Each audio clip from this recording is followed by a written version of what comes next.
As a British person watching Mexican football, I must say that the current Liga MX Apertura has been absolutely fire. Okay, I'm not going to lie, the quality in Mexico isn't quite at the same level as what it is back in the UK where I'm from, but nonetheless, Mexican football has been so entertaining this year, regardless of the quality. I'm talking last minute winners, last minute equalisers and high scoring games, and we've even seen Aaron Ramsey score and miss a penalty for Pumas. And let's not forget Sergio Ramos' terrible Panenka against Toluca earlier this week. It's all to say that as we get to the end of the current regular season for the Apertura, it's heating up and teams are desperate to get to the top of the table. So let's sit down and have a chat about everything we've seen so far in the 2025 Liga MX Apertura. Okay guys, so let's get into the action and we're going to start talking about the top of the table because there's just 2 points like this. There's just 2 points between Cruz Azul and Club America, who are down in fourth. You've got Toluca and Monterrey in the action as well. It is intense. It is very, very tight. One slip up from any of these teams could give another team a chance to climb into it. Not to mention that we also have Tigres down in fifth that are very, very close as well. It's very, very tight. And this past week, at the moment I'm recording this on Friday, so 2 days ago, we had a game between Toluca and Monterrey, second against third. And Monterrey were dominating that game in the first 20 minutes. They were 1-0 up. Sergio Ramos had that Panenka, that terrible Panenka where it just went horribly wrong for him. And then within the space of 5 minutes, not only were they 1-0 up and looked like they were about to go 2-0 up, in the space of 5 minutes after that, they went 2-1 down. They were suddenly losing the game, and Toluca, they were brought back to life. They had a second chance, and it looked like had Ramos scored that penalty, the game would have been over. I just cannot see Toluca managing that. 2 days ago, or earlier this week, sorry, Club America faced Monterrey up north in Monterrey. Monterrey were 2-0 up. A similar situation, and Club America, they did what they do best. They scored 2 goals late in the game.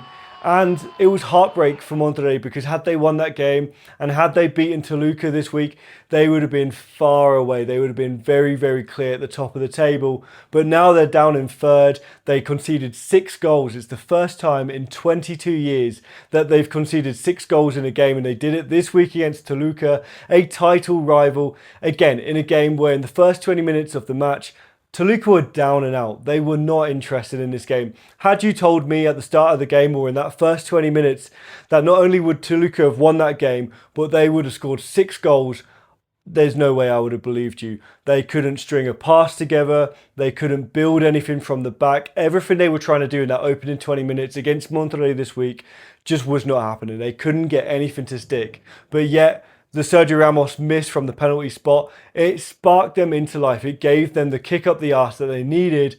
And then suddenly they turned it on. I mean, Paulinho got a hat-trick. Alexis Vega was on fire. It just seemed like everything they wanted to do after that point just suddenly clicked. And they had that moment. They are the reigning champions for a reason. They have that fire in them. Under Antonio Mohamed, he's got them clicking into gear. I always talk about Toluca, about how I think they're the best team in the league. But it was very interesting to look at this game because Monterrey are known as having the big name players. You know, we've spoken about these names and they've just brought Anthony Martial into the mix.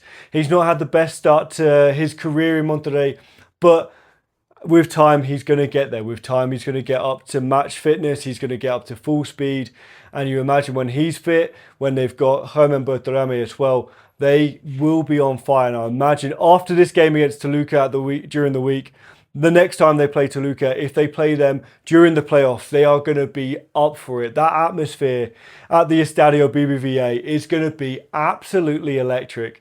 So, all of this is to say, Toluca, they look strong. They look like they're going to be the team to beat this year. Monterrey, they're the team that needs to spark some kind of fight back. They need to challenge in this year's playoffs. Whether they will have enough to get that revenge against Toluca, look, time will only tell. But you would imagine Toluca, the team to beat. You would imagine Monterrey, they're the team that are going to challenge. And we have some outsiders. Club America doing what they do best this week. They got a late winner against Atlético de San Luis.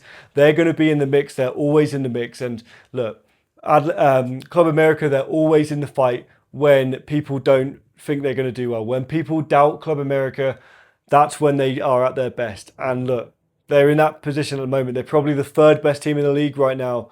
But look, anything can happen with Club America. So let me know what you think. Who is going to be at the top of the Liga MX Apertura come the end of the regular season?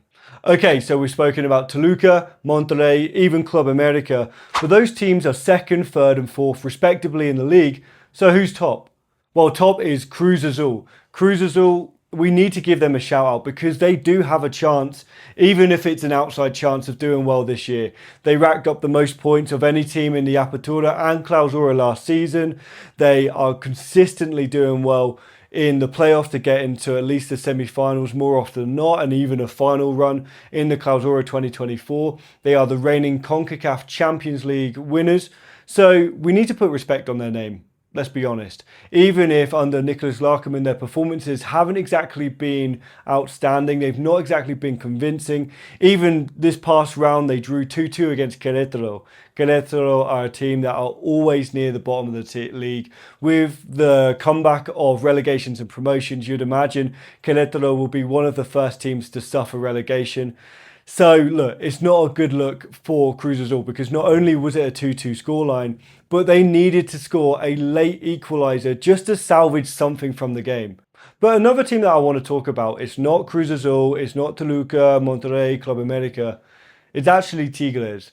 Because Tigres, I think they're quietly going about their business and they could have a serious chance of doing well this year. What I've seen from Tigres is something incredibly interesting because what they're doing at the moment is they're going about their business very, very quietly. They're going under the radar, and that could seriously help them as we go further into the campaign. Just last week, I went to watch them against Pumas here in Mexico City, and what I saw, let's be honest, was a very poor performance from Tigres. It was not a good performance, but what they managed to do is they managed to get a draw in a game where they were down and out. I mean, Pumas had so many chances.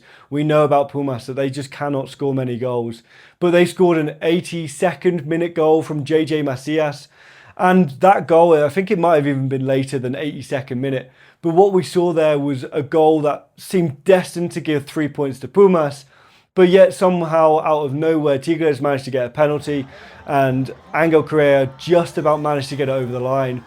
And that's something that I think is going to happen a lot for Tigres this year. They have that determination. They have the grit that I think is really going to help them, especially when they're the underdogs in games. When they're playing against the likes of Toluca, Monterrey, their rivals, I think in that match they are still probably the underdogs. When they play against Club America as well, it's the same situation. That even when people don't expect them to do very well, they still somehow manage to get a result. And in these big games, that could be extremely, extremely important. And lastly, looking at some of the teams that have just underperformed this year. I mean, Leon. Leon were so good at the start of last season. They went on like an 8 or 9 game unbeaten streak, having just brought in James Rodriguez. James Rodriguez was in the form of his life when he first joined Leon, and everyone thought, okay, this is the resurgence. You know, we have 12 months or just under 12 months until the World Cup. You know James Rodriguez is going to want to be in good form so he can help Colombia. He's going to captain Colombia at the competition, and he's going to want to be in good form ahead of that competition. But at the start of this season, the Apertura, it's not worked. They are currently right at the bottom of the playoff places. They still have a chance of getting in the playoffs. But look, their chances when they play against some of those bigger teams that we've already spoken about in this video, look, their chances are very, very minimal. They let go of Honda Cadiz, another player that I've spoken about in previous videos, someone that I think was so important to that Leon side. And look, I don't know what's gone wrong for them this year, but last weekend they lost 5-0 to Tijuana, a game that they absolutely should not be losing, especially by that scoreline. So it's incredibly sad to see what's going on with Leon right now. Will they have enough to qualify for the playoffs, or at least the play-in part of the playoffs? Look, I think they will do. They should do. They should have enough quality in that team to get over the line. But will they have enough to go far in the playoffs or the play-in? That's where it's up for debate. I have no idea. I don't think they do. But look, to see how they started 2025, winning all those games, being top of the league table, and now being down in 10th, look, something's gone horribly wrong for Leon, and I really don't know what the answer is. And lastly, we're looking at Chivas. I mean, Chivas, man, what on earth are they doing? They are the biggest yo-yo team. How can they beat Club America and then lose 3-0 to Toluca? Something there just doesn't make sense. Look, I know that Toluca on paper are a better team than Club America, but when you have the determination and the the sort of grit to win that Clásico Nacional, how on earth are they not going on to use that momentum to go and beat Toluca? Okay, look, it's fine for Chivas to lose that game against Toluca, but how are they not putting in a better performance? I mean, this is at home in front of their fans at the Estadio Akron, and they're just allowing their old player, Alexis Vega, to just run rings around everyone, making it his playground and scoring probably one of the best, but yet one of the easiest goals of his career. He's managed to run through on goal uncontested. Really, let's be honest, no one's really put in a significant tackle on him. And he's just managed to score and celebrate like that against his old fans. It is absolutely embarrassing what happened to them against Toluca. And I just don't get how you can have that winning mentality, that determination and grit when they're being pressured so much against Club America here in Mexico City, away from home in the Clásico Nacional, but yet they managed to win that game. You'd have thought they would use that, they would use that as a boost, then going into a game against Toluca, a big game, but yeah, it's just not worked for them. And that's really been the problem for Chivas. They've just not been able to put in consistent performances. From what I've seen over the last 12 months, is that they start really well, or that they have some good moments, but they just can't keep that going long enough to put up a serious fight, whether it's to even get into the playoffs or, if they make it in the playoffs, to compete against some of these big teams. And it's a serious problem that they need to sort out right now, because otherwise they're not going to make it to the playoffs yet again. And there's going to be some serious question marks over Chivas for the long term. Okay, guys, so let me know what you think. Firstly, should I be going down the route of being an artist? Because this is looking pretty fire. I know you guys are thinking it, and I'm going to say it now. It's looking pretty good. Outside of that, what do you think about what's happened in the Liga MX Apertura this year? Who's going to win the league?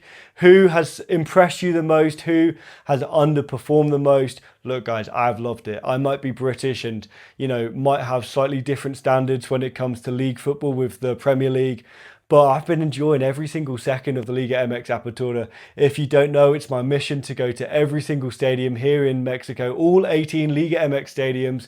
We've got some very cool plans coming up very soon. But yeah, guys, let me know what you think down in the comment section down below. Hit that subscribe button. And until next time, guys, peace out.